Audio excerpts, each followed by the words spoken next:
140 करोड़ लोगों के देश में सिर्फ हार्दिक पांड्या को ही क्यों ट्रोल किया जा रहा है। हाँ, आप में से शायद बहुत सारे लोगों के पास ये जवाब होगा, लेकिन आप सबको ये जानकर हैरानी होगी क्या हार्दिक पांड्या को भी सपोर्ट मिला। हार्दिक पांड्या जो मुंबई इंडियंस के कप्तान बनने के बाद से ही सारे देश भर में ट्रेंड प्लेयर के तौर पर जाने लगे। मतलब ऐसी नफरत जो भारतीय क्रिकेट के इतिहास में कभी किसी ने न देखी होगी, न सोची थी और न जिसका जिक्र कभी हुआ था। शायद यही वजह थी कि केविन पीटरसन जैसे विदेशी खिलाड़ियों को यह कहना पड़ गया था कि आखिरी बार कौन सा ऐसा इंडियन क्रिकेटर है जिसको दुनिया भर में भारत के अंदर इतनी नफरत मिली, या फिर कोई ऐसा क्रिकेटर जिसे आप याद कर लीजिए। अगर नवीन अल हक की भी कहानी आप याद करते हैं तो उनके समर्थन में भी एक वर्ग खड़ा था। लखनऊ की टीम ने बैक किया था और गौतम गंभीर साथ खड़े थे और एंटी विराट जो भी थी वहाँ सपोर्ट कर रही थी। लेकिन हार्दिक पांड्या कोहली के केस में शायद पहला ऐसा केस हुआ, ऐसा मौका हो कि चाहे धोनी की लोबी और फिर सीएसके फैंस, आरसीबी फैंस हो, सारे एक साथ हो गए। हालांकि हार्दिक पांड्या को भी अब सपोर्ट मिल रहा है। मुल्तान के सुल्तान के नाम से मशहूर वीरेंद्र सहवाग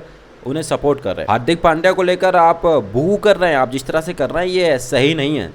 आप किसी भी खिलाड़ी, चाहे वह देसी खिलाड़ी हो या विदेशी खिलाड़ी हो, आप उसका सार्वजनिक तौर पर यूँ अपमान नहीं कर सकते। वीरेंद्र सहवाग भाई का एक वीडियो बहुत ज़्यादा वायरल हो रहा है जिसमें हार्दिक को लेकर उनसे सवाल पूछा गया था और वो कहते हैं कि मुझे इस बात से तकलीफ है कि फैंस हार्दिक से इस तरह से नाराज है। वो कहते हैं कि ठीक है, हार्दिक ने गुजरात छोड़ दिया, गुजरात खर था, दूसरी फ्रेंचाइजी आ गई, बट वो इमोशनल क्रिकेटर है, आपको क्या लेना देना है। वीरेंद्र सहवाग ने अपने अंदाज में इस बात का जवाब दिया कि भाई साहब, कोई लेना देना आपको नहीं है, आप अपने काम से काम रखिए और हार्दिक पांड्या को चिढ़ाइए मत। हार्दिक पांड्या के बारे में ऐसी बातें मत कीजिए। हालांकि इसके बाद बहुत सारे फैंस ऐसे हैं जो सहवाग के पीछे ही पड़ गए हैं और कह रहे हैं कि सर आप भी तो कितनी सारी बातें कह रहे हो, बैठे बिठाए ओरी को ओपन कह दिया था कि इसे मारूंगा तो ब्राउन लाई के पार चला जाएगा। हाँ, इनडायरेक्टली काफ़ी लोगों ने उसको लेकर मोच काटी और कहा कि सहवाग ने कहा कि मैं मारूंगा तो पार हो जाएगा।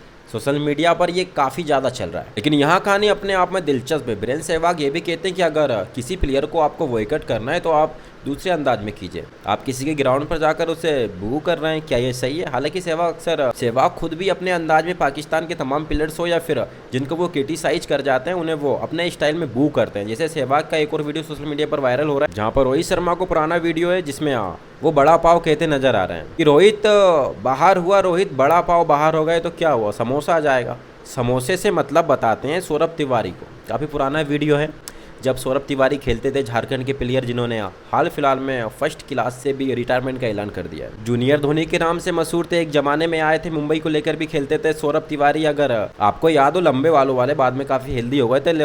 उसी को लेकर सहवाग उन्हें कह रहे थे कि बड़ा पाव बाहर हुआ तो क्या आलू आ जाएगा। यहाँ सवाल यह है कि सहवाग ने जो यहाँ सपोर्ट किया है, क्या इससे फैंस का दिल बदलेगा?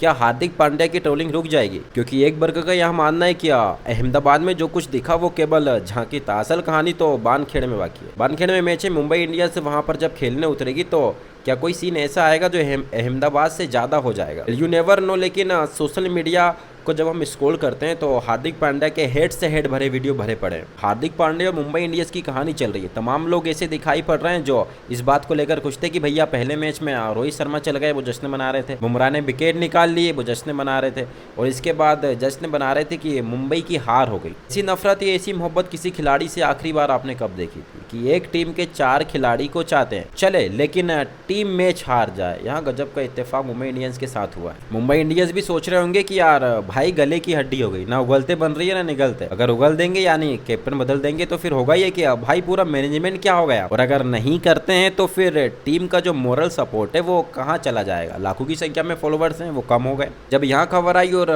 उसके बाद भी ये कहानी चल रही है, और अगर आप फिर भी भूल गए तो हम आपको याद दिला देते हैं कि पहले मैच में क्या हुआ था। पहले मैच में हार्दिक पांड्या जब गए टॉस के टाइम में रवि शास्त्री ने अपनी भारी भरकम आवाज़ में अनाउंसमेंट किया था कि लेडीज एंड जेंटलमैन, ये गुजरात टाइटन के कैप्टन शुभमन गिल, और जैसे ही नाम उनका हार्दिक की तरफ आ रहा था तो ग्राउंड से एक आवाज़ आई, बू। इसके बाद हार्दिक जब खुद गेंदबाजी करने गए तो फिर भी ग्राउंड से आवाज़ आने लगी, बू। अब काफ़ी लोगों का यहाँ भी मानना है कि अगर रोहित शर्मा को कैप्टन नहीं बनते तो शायद उनकी जगह पर टीम मुंबई इंडियंस के कैप्टन जो हैं वो जसप्रीत बुमराह का बनता था, नंबर 2 पर सूर्य कुमार यादव का बनता था, लेकिन इन दोनों को दरकिनार करके हार्दिक पांड्या को कैप्टन बनाया गया। वो भी तब जब हार्दिक ने मुंबई इंडियंस को लेकर तमाम स्टेटमेंट दी थी। ये मुंबई इंडियंस के तमाम जो लॉयल फैंस थे, जिनको आप कट्टर फैंस कहते हैं, कहीं ना कहीं उनका यहाँ मानना है कि उनकी आत्मा पर चोट लगा था।